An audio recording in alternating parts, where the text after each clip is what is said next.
नमस्कार दोस्तों, Ramesh sir classes में एक बार आप लोगों का फिर से स्वागत है, अभिनंदन है। पिछले वीडियो में हमने टॉपिक पढ़ा था वो वाद्ययंत्र, और वाद्ययंत्र में हमने पढ़ा था तत्वाद्यंत्र। आज हम इसी क्रम में आगे बढ़ते हुए नंबर 2 पढ़ेंगे, सुशिर वाद्ययंत्र।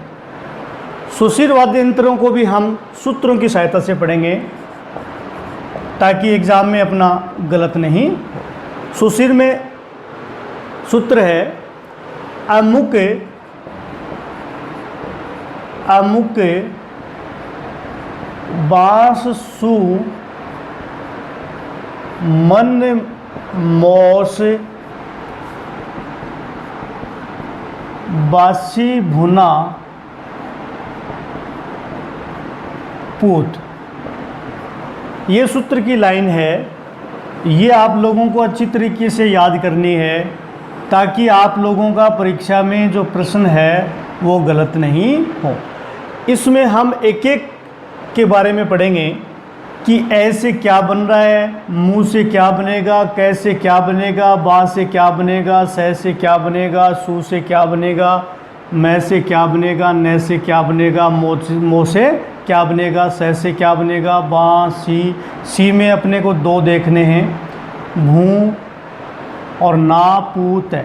यानी अब देखो पहला अक्षर है ए, पहला अक्षर ए है, ए से क्या बनाएंगे, अलगोजा, अलगोजा।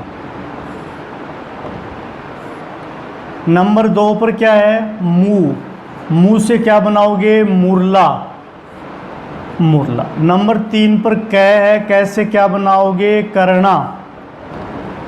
नंबर 4 बां से क्या बनाओगे, बांसुरी। और नंबर 5 पर क्या है, सह, तो सह से क्या बनाओगे, सतारा। नंबर 6 पर क्या है, सू से बनाओगे सुरनाई, सुरनाई।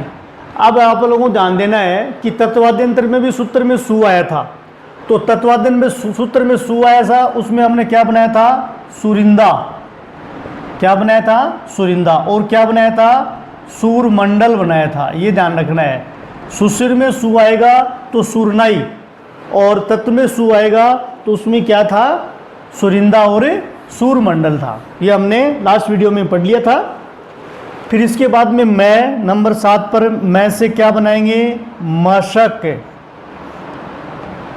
नंबर 8 पर न का क्या बनाएंगे, नड़। वाद्ययंत्र का नाम बता रहा हूँ आप लोगों को, सूत्र का डिफाइन कर रहा हूँ। फिर न के बाद में क्या है, मो। नंबर 9, मो से क्या बनाएंगे, मोरचंग बनाएंगे। क्या बनाएंगे, मोरचंग। फिर नेक्स्ट सह से सहनाई, सहनाई, सहनाई कह दो। इसी को सहनाई का दूसरा नाम क्या है, नफीरी। और इसी को किस नाम से और जाना जाता है, सुंदरी। ये सहनाई के नाम है। नफीरी भी सहनाई को कहते हैं और सुंदरी भी सहनाई को कहते हैं। इसके बाद में फिर वापस देखो, यहाँ पर बा है, यहाँ वहाँ से हमने क्या बना दिया था, बांसुरी बना दिया था। फिर वापस सूत्र में बाहर है तो यहाँ पर हम क्या बनाएंगे, बांकिया, बांकिया।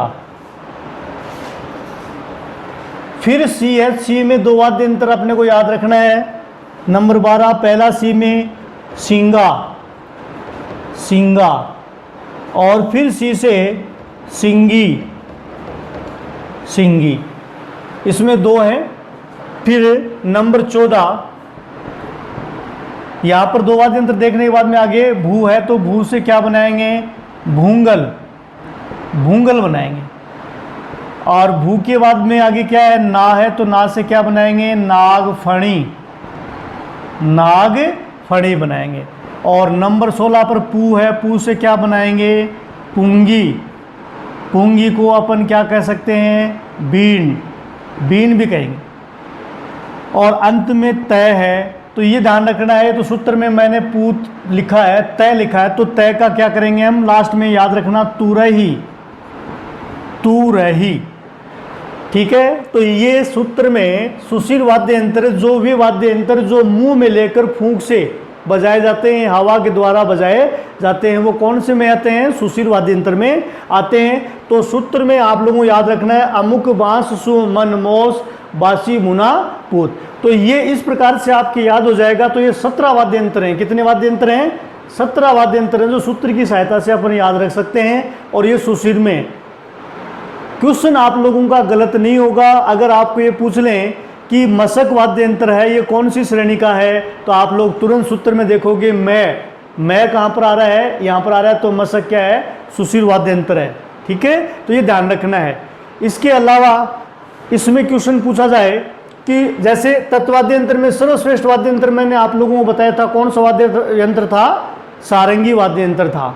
और सुशील वाद्य यंत्र में सर्वश्रेष्ठ वाद्य यंत्र कौन सा है? शहनाई। सुशील वाद्य यंत्र में सर्वश्रेष्ठ वाद्य यंत्र कौन सा है? शहनाई। ठीक है। अगर आप लोगों को क्वेश्चन पूछा जाए कि विश्व में सबसे प्राचीनतम वाद्य यंत्र कौन सा है, सबसे प्राचीन, तो विश्व में सबसे प्राचीनतम वाद्य यंत्र है डमरू। याद रखना, डमरू। विश्व में सबसे प्राचीनतम वाद्य यंत्र है डमरू। और डमरू किसका वाद्य यंत्र था? शिव शंकर भगवान शिव का था। ठीक है। तो ये क्वेश्चन आप लोगों को बीच बीच में आप लोगों को बताता जा रहा हूँ टॉपिक में से। और डमरू कौन सी श्रेणी का है ये हमने पढ़ा नहीं है। मैंने आपको फर्स्ट वीडियो में बताया था, डमरू वाद्य यंत्र है वो अवनद श्रेणी का है। कौन सी श्रेणी का है? अवनद श्रेणी का। यानी डमरू जो होता है वो खाल से मंडा होता है। जहाँ खाल का शब्द आ जाए, खाल से मंडे वाद्य यंत्र आ जाए, वो कौन सी श्रेणी में है? अवनद में। तो ये इसमें अपने को ध्यान रखना है। तो यहाँ पर हम जो सुशील वाद्य यंत्र में सूत्र में जो देखा है उसका एक एक हम पढ़ते हैं।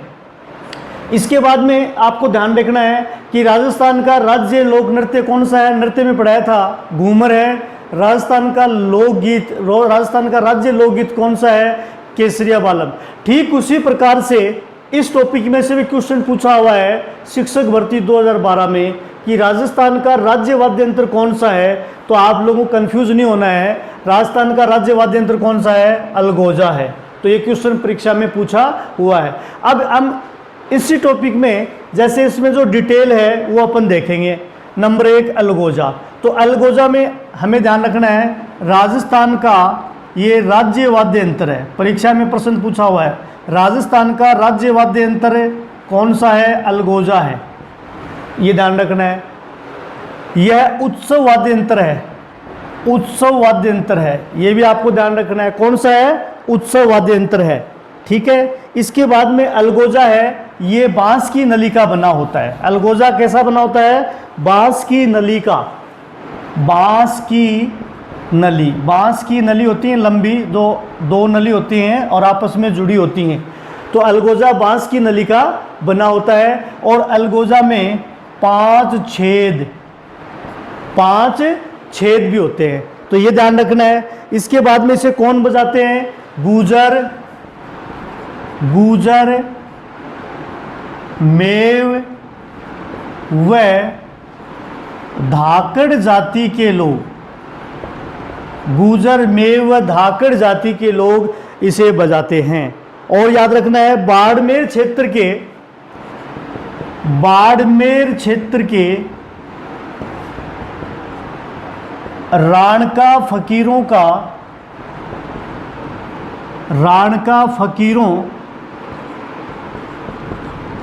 का अति प्रिय वाद्य है। ये भी ध्यान रखना है, अति प्रिय वाद्य है। बाड़मेर क्षेत्र के राणका फकीरों का अति प्रिय वाद्य है। यह कौन से क्षेत्र में? कोटा बूंदी, ये क्षेत्र याद रखना है। कौन से क्षेत्र में? कोटा, बूंदी, अजमेर और अलवर क्षेत्र में इसे बजाया जाता है। तो इसमें अलगोजा में आप लोगों को ध्यान रखना है, राजस्थान का राज्य वाद्य यंत्र कौन सा है? अलगोजा। पहला क्वेश्चन इंपॉर्टेंट। उत्सव वाद्य भी है, ये बांस की नली से बनाया जाता है। इसमें 2 बांस की नली होती है, जिस प्रकार से बांसुरी होती है उसी प्रकार से। ठीक है। इसमें 5 छेद होते हैं कई बार इसमें 4 छेद भी कर देते हैं, तो ये छेदों वाला को विशेष अपने ध्यान रखना है। 5 छेद होते हैं। इसे गुजर में व धाकड़ जाति के लोग बजाते हैं। क्षेत्र कौन सा है? कोटा, बूंदी, अलवर, अजमेर। ठीक है। और इस विशेष तो है कौन से क्षेत्र के? बाड़मेर क्षेत्र के राणका फकीरों का ये अति प्रिय वाद्य है। तो अपना 1 नंबर का इसका आपने डिफाइन कर लिया। नंबर 2 में कौन सा है? सूत्र में देखो, मुंह से क्या बनाया? मुंह से मुरला। मुंह से क्या बनाया? मुरला। तो मुरला में याद रखना है यह पुंगी का परिष्कृत रूप है, यानी जिस प्रकार से पुंगी होती है, बीण होती है, उसी का परिष्कृत रूप क्या है? मुरला है। ये ध्यान रखना है। इसके बाद यह तुम्बे का बनाया जाता है। तुम्बा जिसे हम गढ़तुम्बा कहते हैं, ये किसका बनाया जाता है? तुम्बे का बनाया जाता है। बाड़मेर क्षेत्र में लहंगा जाति के लोग इसे बजाते हैं। ये आप लोगों को मैंने पहले बताया था। राजस्थान में विशेष जो जाति हैं जो वाद्य यंत्र बजाते हैं, बार बार अपने वापस टॉपिक में आएगा लहंगा और मांगणियार। लहंगा और मांगणियार ये आएगा। तो ध्यान रखना है, मुरला है, पुंगी का परिष्कृत रूप है, यह तुम्बे का बनाया जाता है और जैसलमेर बाड़मेर क्षेत्र की लहंगा जाति के लोग इसे बजाते हैं। ठीक है। इसके बाद में नंबर 3 करना। नंबर 3 क्या है? करना। तो करना है वाद्य यंत्र, इसे युद्ध क्षेत्र में बजाया जाता था। ये याद रखना है, राजा महाराजा के समय युद्ध क्षेत्र में बजाया जाता था, ये ध्यान रखना है। और यह पीतल की 7-8 फुट लंबा वाद्य यंत्र, ये ध्यान रखना है, 7-8 फुट या फिट, ऐसे लिख लो चाहे फिट। ये पीतल का 7-8 फुट लंबा वाद्य यंत्र है और इसे किसे? युद्ध क्षेत्र में बजाया जाता था। ठीक है। कौन सा? करना। और युद्ध क्षेत्र राजा महाराजा में क्या था? दरबारों में व युद्ध क्षेत्र में इसे बजाया जाता था। इसके बाद में नंबर 4 बांसुरी वाद्य यंत्र है। ये प्राचीन वाद्य यंत्र है बांसुरी भी, ये याद रखना है। अति प्राचीन वाद्य है, अति प्राचीन यानी पुराना। और बांसुरी का प्रयोग भगवान कृष्ण करते थे, बांसुरी बजाते थे। इसमें क्वेश्चन पूछा हुआ है बांसुरी में कितने छेद होते हैं? तो याद रखना है बांसुरी में कितने छेद होते हैं? बांसुरी में 7 छेद होते हैं। और प्रसिद्ध बांसुरी वादक कौन था? हरिप्रसाद चौरसिया। प्रसिद्ध बांसुरी वादक हरिप्रसाद चौरसिया। ये ध्यान से देखना है, ये टॉपिक वैसे बहुत ही हार्ड टॉपिक है कला और संस्कृति में, और मैंने इसको सूत्र के माध्यम से इसको आप लोगों को समझाने के लिए सरल तरीके से बनाया है। जो भी एग्जाम में क्वेश्चन आएगा इससे बाहर नहीं आएगा, आप लोग ध्यान से इसको देखिए। तो नंबर 4 क्या हो गई? बांसुरी। इसके बाद नंबर 5 सतारा। नंबर 5 कौन सा है? सतारा। यह अलगोजा कौन कौन से सम्मिलित है? अलगोजा बांसुरी याद रखना है। यह अलगोजा बांसुरी व सहनाई का समन्वित वाद्य है। कहने का तात्पर्य सतारा वाद्य यंत्र है, वो वाद्य यंत्र किस किस वाद्य यंत्र को मिलाकर बनाया गया है, यानी अलगोजा का प्रयोग भी इसमें है, यानी बांसुरी का प्रयोग इसमें है, और किसका? सहनाई। तो तीनों का समन्वित वाद्य कौन सा है? सतारा है। ठीक है। इसे लहंगा व मेघवाल जाति के लोग मेघवाल जाति के लोग इसे बजाते हैं, याद रखना। और लहंगा जाति है ये बाड़मेर जैसलमेर की जाति है। ठीक है। इसमें 2 बांस की लंबी नलियां होती हैं, इसमें बांस की 2 लंबी नलियां होती हैं, सतारा। इसके बाद में हम आगे चलेंगे नंबर 6 सुरनाई। यह सहनाई से छोटी होती है, और सहनाई चिलम का जो आकार होता है उसी प्रकार की होती है। आगे से गोलाकार लंबी नली गोलाकार होती है, नीचे से उसका जो मुंह में लेते हैं वो शीरा होता है वो छोटा होता है। इस टॉपिक में मैंने साथ साथ जो चित्रों के माध्यम चित्र भी आप उसको देख सकते हो, उसमें भी आप लोगों को पता लग जाएगा। तो सुरनाई है वो शहनाई के समान, शहनाई के समान होती है लेकिन शहनाई से थोड़ी छोटी होती है। सुरनाई का बेताज बादशाह, इंपॉर्टेंट क्वेश्चन है, आया हुआ है। सुरनाई का बेताज बादशाह पेपे खां, याद रखना है। सुरनाई का बेताज बादशाह किसे कहा जाता है? पेपे खां को कहा जाता है। और सुरनाई कब बजाई जाती है? यह विवाह पर। कब बजाई जाती है? यह विवाह पर बजाई जाती है, यानी मांगलिक अवसरों पर यह बजाई जाती है। तो ये ध्यान रखना आपको, ठीक है। इसके बाद में सुरनाई के बाद में जो अपना अगला है मशक, ये एक ऐसा वाद्य यंत्र है, ध्यान रखना, सुशील वाद्य यंत्र में इसमें से ये एकमात्र ऐसा है जो चमड़े का, बकरी के चमड़े का बना होता है। बकरे के चमड़े का बना होता है जिसे मुंह में लेकर बजाया जाता है। इसमें दो नलियां होती हैं, एक मुंह में लेकर वो हवा के द्वारा बजाया जाता है, दूसरी नली से उसमें स्वर आता है। किसकी बात चल रही है? मशक की। तो याद रखना है, यह बकरे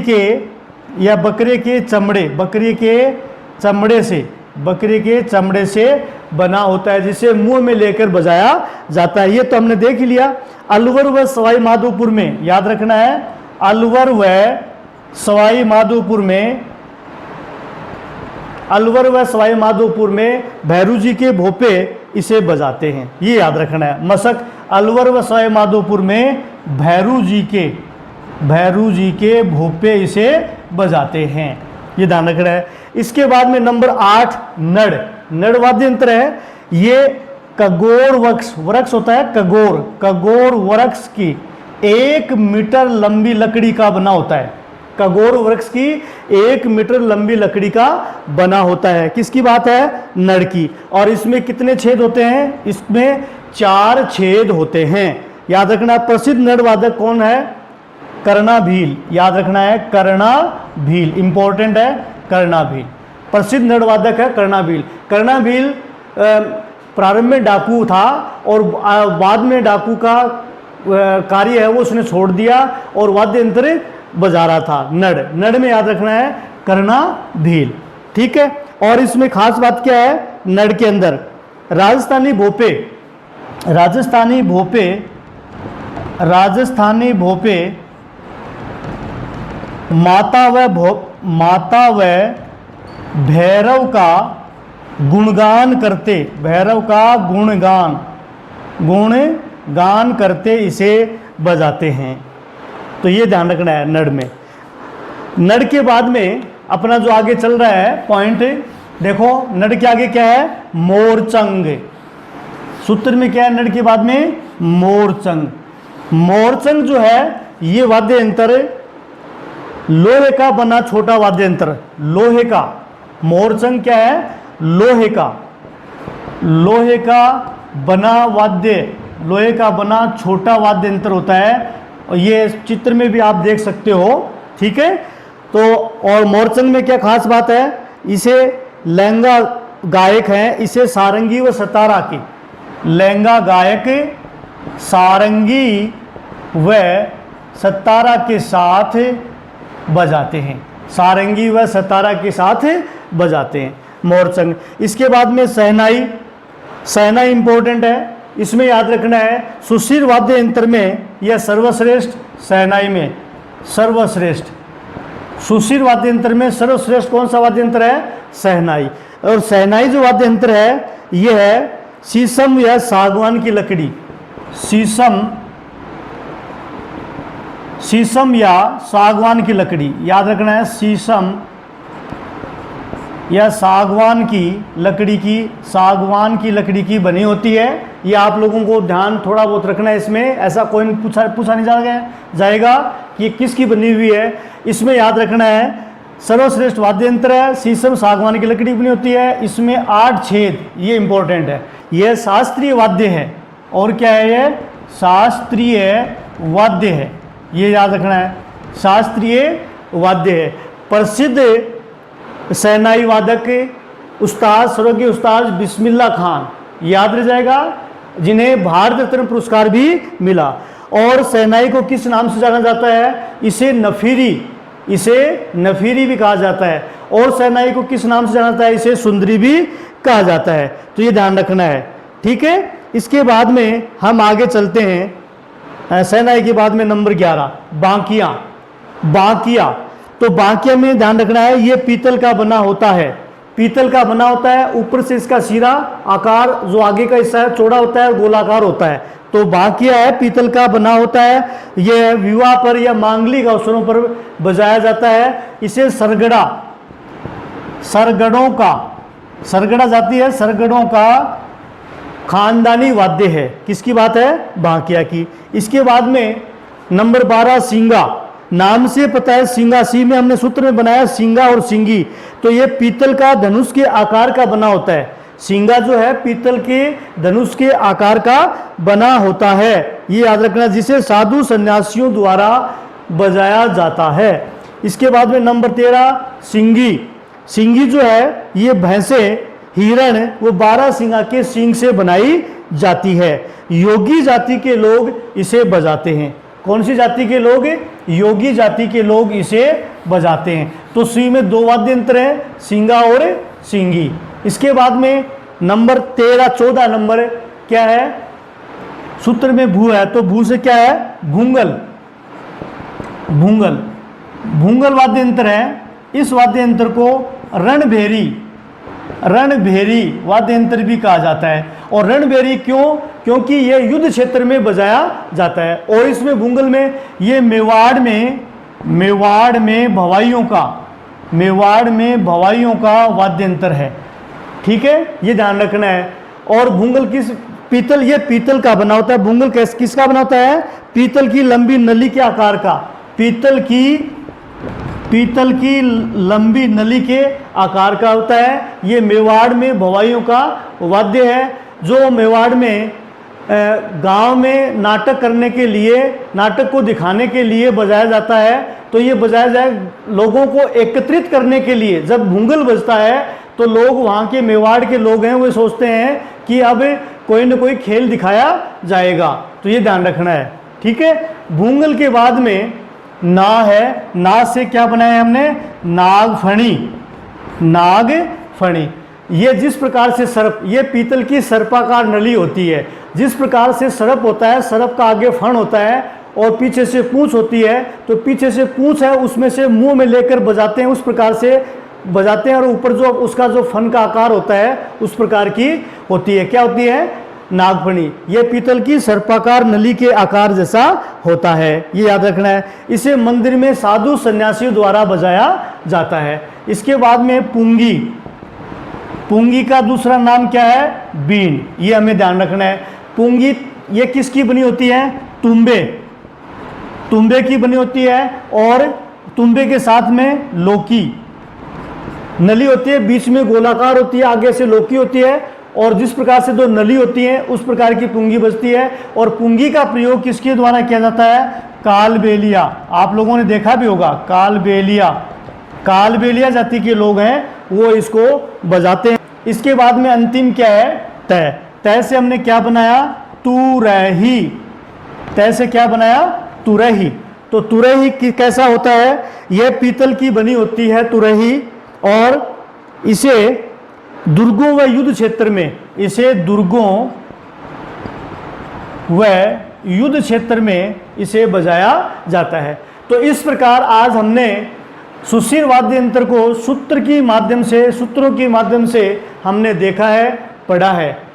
अगर आप लोगों को यह वीडियो पसंद आए तो इसे लाइक कीजिए और अपने दोस्तों को ज़्यादा से ज़्यादा शेयर कीजिए, ताकि वो भी इसका घर बैठे फ़ायदा उठा सकें, सफलता प्राप्त कर सकें।